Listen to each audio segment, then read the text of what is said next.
আমাদের সংসারে সবচেয়ে অবহেলিত মানুষটা কে জানেন? মা। মা নিজের হাতে সংসার সাজায়, তারপর দিনের শেষে সেই সংসারের সবচেয়ে অবহেলিত মানুষ হয়ে দাঁড়ায়। এক মা তার ছেলের কাছে গিয়ে বলল, বাবা তোর ফোনটা একটু দিবি? তোর মাসির সাথে 2 মিনিট কথা বলতাম। অনেক দিন কথা হয়নি।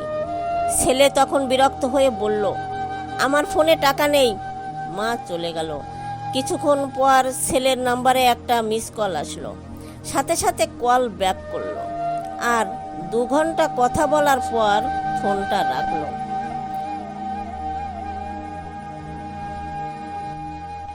মেয়ের কাছে গিয়ে মা যখন বলল, মা তোর ফোনটা একটু দিবি? 2 মিনিট তোর মাসির সাথে একটু কথা বলতাম। মেয়ে বলল, ফোনে এখন কাজ করছি মা, ফোন দিতে পারবো না। মা চলে গেল, আর মেয়ে ফোনে মুভি দেখতে লাগলো। পরের দিন ছেলে যখন কলেজে বেরোবে, তখন মায়ের হাতে এক গাদা কাপড় দিয়ে বলল, মা এগুলো একটু ধুয়ে দিও। মা যখন কাপড়গুলো নিয়ে ওয়াশরুমের দিকে যাচ্ছিল, তখন মেয়ে ডেকে বলল, মা আজ আমার কলেজের কয়েকজন বান্ধবী আসবে, তুমি একটু মাংস আর পোলাও রান্না করো তো। মা ছেলের কাপড় ধুয়ে দিল। মেয়ে যা যা বলেছিল সব রান্না করে অপেক্ষা করতে লাগলো সন্তান ফিরে আসার।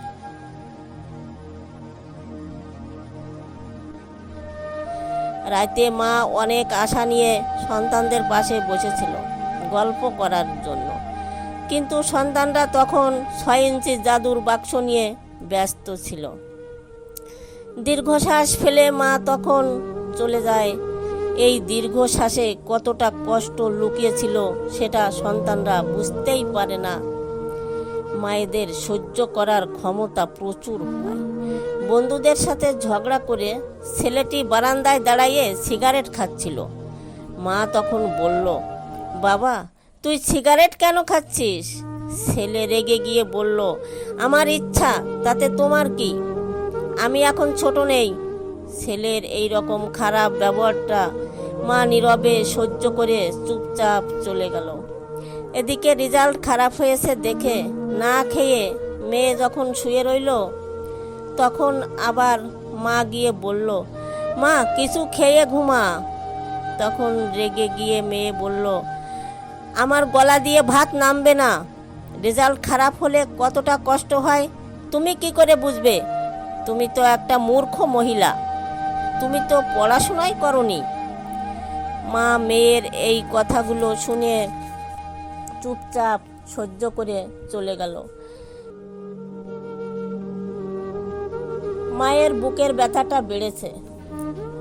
মা ছেলেকে ডেকে বলল, বাবা বুকের ব্যথাটা আজকাল খুব বেড়েছে, আমায় একটু ডাক্তারের কাছে নিয়ে যেতে পারবি? ছেলে তখন বলল, আমি বন্ধুর জন্মদিনে যাচ্ছি, এখন তোমায় নিয়ে ডাক্তারের কাছে যেতে পারবো না। ছেলে চলে গেল। মেয়েকে ডেকে মা বলল, তুই আমাকে একটু ডাক্তারের কাছে নিয়ে যেতে পারবি? মেয়ে বলল, আমি বান্ধবীর সাথে দেখা করতে যাচ্ছি, এখন তোমায় নিয়ে কোথাও যেতে পারবো না। একদিন মা মারা যায়।